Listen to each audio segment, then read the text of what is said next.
Présent sur le marché du trail depuis 26 ans, Triumph renouvelle sa désormais bien connue 1200 Tiger.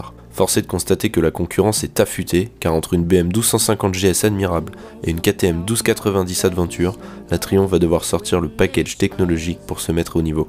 Alors, ont-ils réussi ? Hello tout le monde, j'espère que tout le monde va bien. Alors aujourd'hui on se retrouve pour un petit essai dans la grisaille bleusaille d'Angleterre, puisqu'on essaye donc du coup cette toute nouvelle Triumph Tiger 1200, donc c'est-à-dire le gros trail de la marque. Je viens de partir il n'y a pas très longtemps avec la moto, donc là je la prends gentiment en main. On est sur le modèle donc 1200, c'est-à-dire le plus gros. Il y a le Tiger 800 et on est sur le modèle donc XC, donc c'est-à-dire Explorer C, bon pour la version tout terrain, XCA, donc c'est un petit peu compliqué, je vous mettrai en description. Il y a 6 modèles en tout de chez Triumph, et là on est sur le XCA, donc le modèle le plus haut de gamme et avec le plus d'équipement. Donc là on a la totale. Alors je m'attarderai pas sur les différentes options, caractéristiques techniques, etc. par rapport à l'ancien modèle, déjà tout simplement puisque l'ancien modèle je ne le connais pas, je l'ai pas essayé, donc je ferai pas de comparaison possible.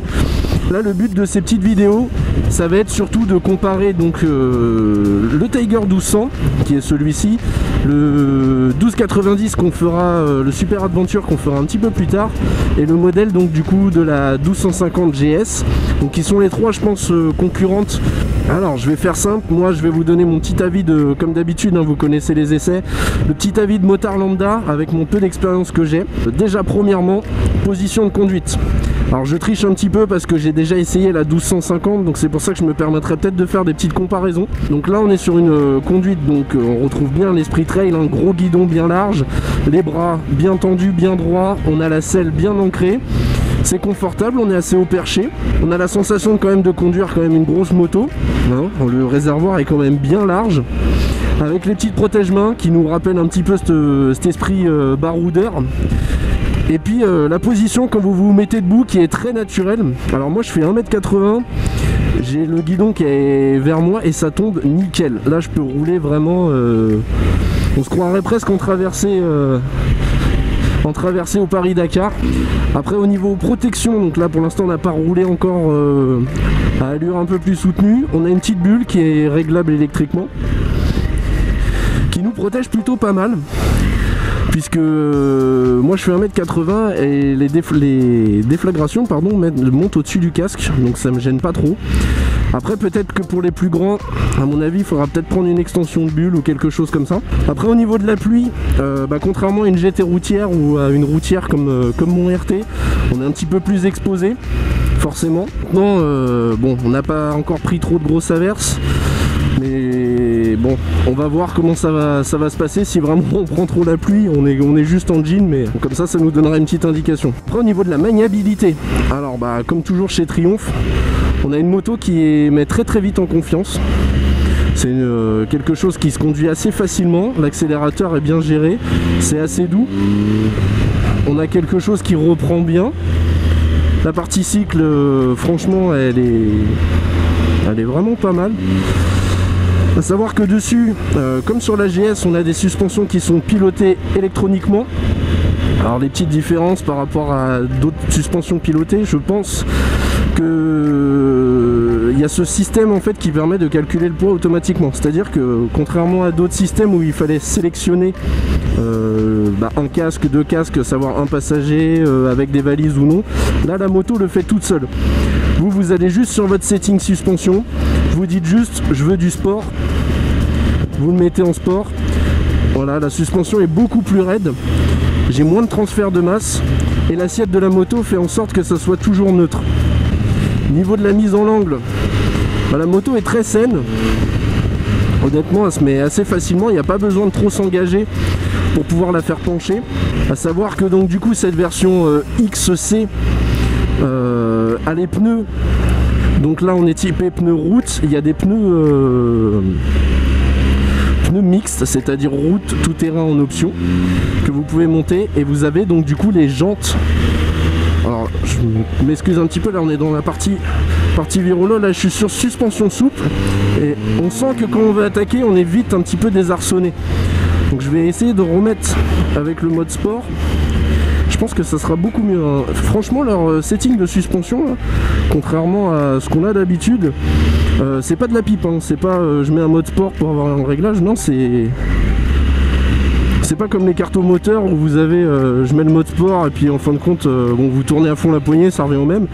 Là on sent vraiment la différence, on sent que la moto est beaucoup plus rigide, le transfert de masse lors des accélérations est beaucoup plus faible et on sent que la moto en virage là se comporte beaucoup mieux, donne un petit peu plus envie d'attaquer. Donc oui, ce que je vous disais, c'est qu'elle est équipée donc du coup des pneus à rayons. Vous avez donc du coup la XR qui est elle équipée des jantes bâton. Donc pour le tout-terrain, je pense que les jantes à rayons seront plus privilégiées. Je vous parle pas aussi du tout-terrain puisque j'aurai pas l'occasion d'en faire et je pense qu'avec ce genre de moto j'ai pas spécialement le niveau. Maintenant il faut savoir que c'est carrément faisable du tout-terrain. Alors je pense que c'est du chemin roulant, hein. On va pas s'engager dans du l'enduro, du hard, mais honnêtement vous avez donc du coup un mode propre à Triumph qui est donc du coup le mode enduro pro. Alors il est sélectionnable qu'uniquement à l'arrêt. Et celui-là vous permet donc de tout déconnecter pour les pilotes un petit peu plus aguerris et vous avez une moto qui est quand même plutôt pas mal, je pense, dans son ensemble, puisque ça reste une moto assez homogène. Et ce qui fait toujours défaut sur ce genre de truc, je pense en tout terrain, ça reste quand même le poids. Autrement, au niveau de l'agencement, tous ceux qui ont donc du coup les speed, les street et qui connaissent un petit peu la marque Triumph, vous n'allez pas être dépaysés. Parce que c'est exactement le même agencement au niveau des commodos, au niveau du compteur. On retrouve ce magnifique TFT. Le TFT qui est pour moi à mon avis un des plus beaux quasiment du parc moto actuel. C'est un des plus complets, des plus lisibles, des plus simples aussi à prendre en main. Il faut savoir que honnêtement, même si vous n'êtes pas doué en technologie, vous allez pouvoir vous y retrouver. Tout est pilotable avec ce petit joystick là sur votre gauche et avec le bouton M. Donc honnêtement, par rapport à peut-être d'autres concurrentes où le compteur est peut-être plus joli, mais je trouve que c'est un peu plus fouillis, on a un peu plus la sensation d'être perdu dans les réglages. Là c'est assez simple, vous avez un joystick, vous faites défiler, vous vous arrêtez dessus, point barre. Après vous retrouvez bien évidemment tout le packaging Triumph, c'est-à-dire le démarrage sans clé. Vous avez le petit commodo ici qui vous permet le démarrage. Bien évidemment sur cette version on a le shifter, donc c'est un shifter up and down, donc comme on a sur le speed. C'est pas le genre de choses qu'on s'attend à avoir tout de suite sur un trail. Maintenant honnêtement il est assez efficace. Bien évidemment quand vous êtes en bas, que vous rétrogradez, il y a un petit à-coup puisqu'il faut être quand même dans les tours. Mais vous vous en servez. Même le up marche très bien. Ça se fait sans trop d'à-coups, c'est assez efficace. Bon là-dessus j'ai rien à dire. Le shifter sur le trail, on peut être quand même tenté de dire un petit peu inutile, mais ça offre son confort. Moi qui pensais honnêtement avoir ça sur une bécane de trail, c'était un petit peu la bêtise. Honnêtement on s'y fait très très bien.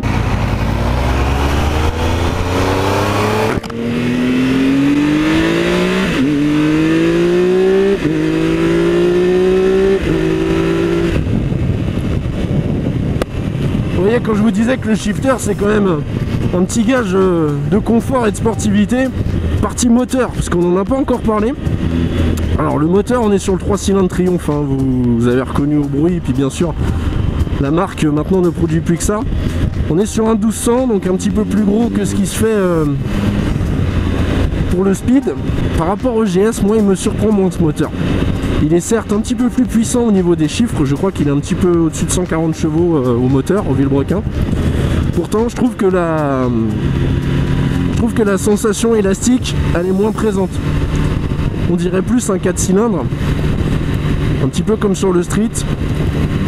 Alors ça marche, vous reprenez, ça accélère tranquillement, mais j'ai l'impression que la tension de l'élastique, elle vous surprend jamais. Vous n'êtes jamais dire waouh, ça marche. Vous voyez, je suis à fond, je suis pas en sous-régime, je suis mi-contour, j'ai pas la sensation que ça arrache. Alors c'est pas forcément ce qu'on demande, mais on est quand même sur un 1200. Et j'ai trouvé la BM un petit peu plus joueuse, un petit peu plus incisive. Quand je vous disais qu'on est donc du coup dans la grisaille anglaise, on se tape une bonne averse. On va essayer d'aller un petit peu sur les petites routes parce que là faire que de la voie rapide. Donc là je suis assez bien protégé, hein. Mon buste sur le côté est un peu exposé. Mais bon, vous roulez avec une veste.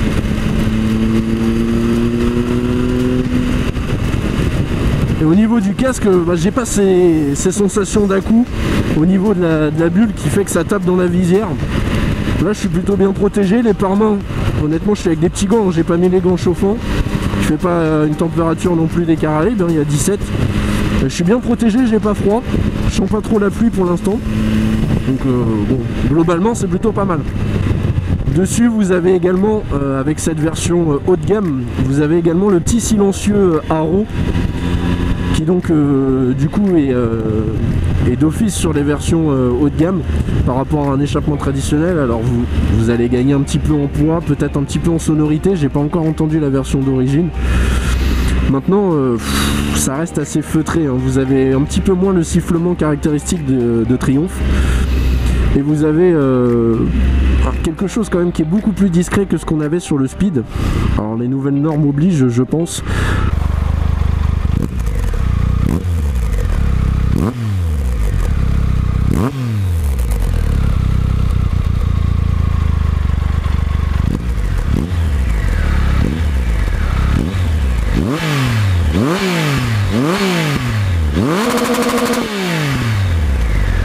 Après globalement la conduite se fait très bien. Là on est sous la pluie donc je connais pas trop la moto, je veux pas trop mettre non plus la moto à mal, mais ça se fait vraiment bien. Là je commence à être un petit peu mouillé au niveau du bas du jean, là, du bas des bottes, parce qu'on a quand même l'air là qui vient quand même passer au niveau des crash bars. Donc je pense que du coup les déferlantes de pluie font en sorte que ça tombe un petit peu dessus. Après avec une tenue pluie vous allez être assez tranquille. Le freinage avant, de ce que j'ai pu tester, ça mord plutôt pas mal. Et quand vous êtes en mode sport, ouais, très peu de transfert de masse, hein. On est vraiment sur quelque chose qui est assez raide. Après vous retrouvez un petit peu plus la sensation super motte et fourche qui plonge quand vous mettez le tout en mode confort. On sent beaucoup plus la moto qui plonge. Donc leur suspat, hein, je vous le redis, elle est vraiment... On sent vraiment la différence, elle est vraiment efficace, hein. Vous voyez un petit peu là les trails, c'est vrai que ça revient un petit peu à la mode, parce que maintenant on a quasiment tout le même équipement qu'une sportive, hein. On a du frein radial, on a de la suspension pilotée, on a un shifter, ça devient un petit peu les motos à tout faire. Et je trouve que ça se débrouille vraiment pas mal parce que vous vous retrouvez avec une moto qui est archi polyvalente. Vous pouvez faire du duo, vous pouvez faire de la balade, vous pouvez même faire de l'arsouille. Là la ville ça passe complètement, vous vous retrouvez avec une moto qui se manie bien. Alors là j'ai pas les valises, donc forcément la moto est un petit peu plus légère, un petit peu plus maniable, mais je pense qu'avec les valises faudrait voir ce que ça donne, mais à mon avis ça doit pas forcément changer.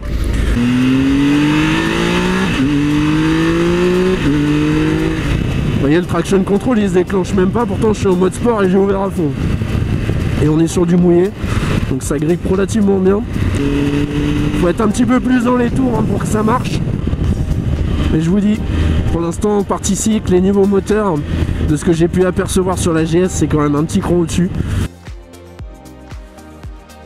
En ce qui concerne la partie duo, aujourd'hui on est venu donc du coup avec ma femme pour pouvoir essayer donc la moto en duo. Donc là je vais pouvoir vous donner un avis avec une conduite en couple. Premières impressions sont très bonnes, ça change pas avec les suspensions électroniques, ça change pas l'équilibre de la moto. Du coup son avis, puisque on a pu un petit peu discuter de la conduite, donc, par rapport à ce qu'elle a déjà essayé, elle adore la position, elle adore la place qu'il y a sur la selle, puisque la selle est assez large. Alors il faut savoir que dessus, vous l'avez vu, il n'y a pas les valises, donc il n'y a pas la sensation d'être retenu derrière, vous n'avez pas ce dossier, mais apparemment c'est très sécurisant, vous avez la sensation d'être bien installé, les repose-pieds sont bien larges, donc là-dessus il n'y a aucun souci. Et la petite différence par rapport des fois à d'autres motos, c'est que vous avez vraiment la selle biplace, donc moi derrière je la sens pas du tout. Et elle est légèrement surélevée, donc elle a une meilleure vue, c'est plus agréable, elle peut mieux appréhender la route. Non, c'est assez sécurisant, le duo est très agréable, hein, c'est une moto on sent que ça a été fait pour ça. Et c'est clair que ces suspensions électroniques c'est un net avantage, hein, parce que ça Ça permet d'offrir un petit peu plus de plage de réglage, de s'adapter beaucoup plus facilement quand vous êtes en balade. Vous n'êtes pas sans arrêt en train de régler vos suspensions, vous n'êtes pas sans arrêt en train de dire ah bah tiens plus de précharge machin parce que là j'ai chargé ou autre. Et franchement c'est un pur bonheur. Puis ce qu'elle a bien aimé, c'est que la douceur du 3 cylindres, vous avez une allonge, ça pousse, mais vous n'avez pas les à-coups. Donc ça c'est ce qu'elle aime bien.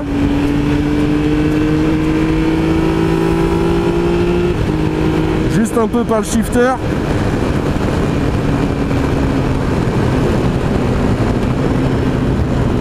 Donc en conduite sportive, en duo, c'est tout à fait possible, hein. Moi j'ai juste pas le niveau. Mais la moto est très très facile à piloter.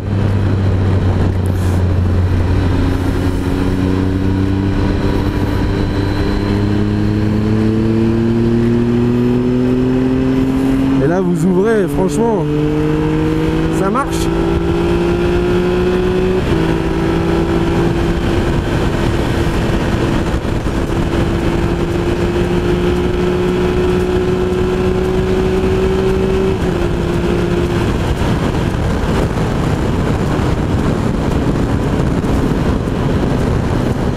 On oubliera un petit peu la vitesse, mais voilà, juste pour vous dire que le duo sportif avec ce genre de moto c'est possible. La moto est très très bien équilibrée. Je vous dis, hein, les points à retenir, c'est que le moteur permet vraiment de faire un duo qui est confortable. Voilà, vous pouvez rouler en 5ème, vous avez quand même de la reprise, hein, on est sur un bon 3 cylindres en 1200, donc là-dessus il n'y a pas de souci, vous avez du couple, vous n'avez pas d'un coup d'injection, la poignée est bien réglée. Pour les passagères, c'est plus agréable puisque derrière elle n'a pas ses à-coups d'injection incessants, les casques qui tapent, etc. Une bonne selle, vous avez la top case, bah, ça vous permet aussi d'avoir un petit peu plus de confort pour elle puisqu'elle se sent un petit peu plus en sécurité. Vous avez aussi la selle chauffante, donc comme ça en plein hiver, bah, ni vous ni elle à froid. Et puis les cale-pieds, position de pied et tout ça, je vous le disais, on est vraiment bien installé. Elle n'a pas de reproche à faire là-dessus, donc c'est plutôt un bon point. Donc voilà un petit peu pour cette partie du haut, c'est pas souvent, c'est la première fois que je fais, donc n'hésitez pas à me dire si ça vous intéresse pour d'autres fois. Ma femme est prête à se porter cobaye pour tester d'autres motos, donc dès qu'on pourra le faire, on essaiera et ça vous donnera surtout un avis, surtout sur ce genre de machine, puisque on a plus souvent tendance à rouler en duo que sur une sportive. Globalement, cette Tiger sort les griffes pour offrir un sérieux répondant à la concurrence. Disponible à partir de 16 100 € pour la version de base et un peu plus de 21 600 € pour cette XCA, auquel peu de choses seront à ajouter à cette dernière en termes d'options. Elle est certes moins joueuse, rigoureuse et embourgeoisée qu'une R1250 GSA, mais elle ne tombe pas non plus dans le côté extrême comme une KTM Super Adventure avec son twin démesuré. Elle trouve donc parfaitement sa place entre deux philosophies et saura probablement toucher un public qui a du mal à trancher entre deux mondes offerts par la concurrence. Donc voilà les amis, j'espère que ce petit essai vous aura un petit peu aidé pour info. Voilà, le Triumph c'est celui de Coignères, il vient d'ouvrir, il remplace le Harley. Donc n'hésitez pas à aller faire un tour, ils sont plutôt sympas, ils ont du choix. C'est plutôt pas mal. Moi je vous laisse là-dessus, je vous dis à très bientôt pour le prochain essai. Et puis bah, ride safe, faites gaffe à vous et surtout, profitez bien. Allez, ciao les amis, à bientôt.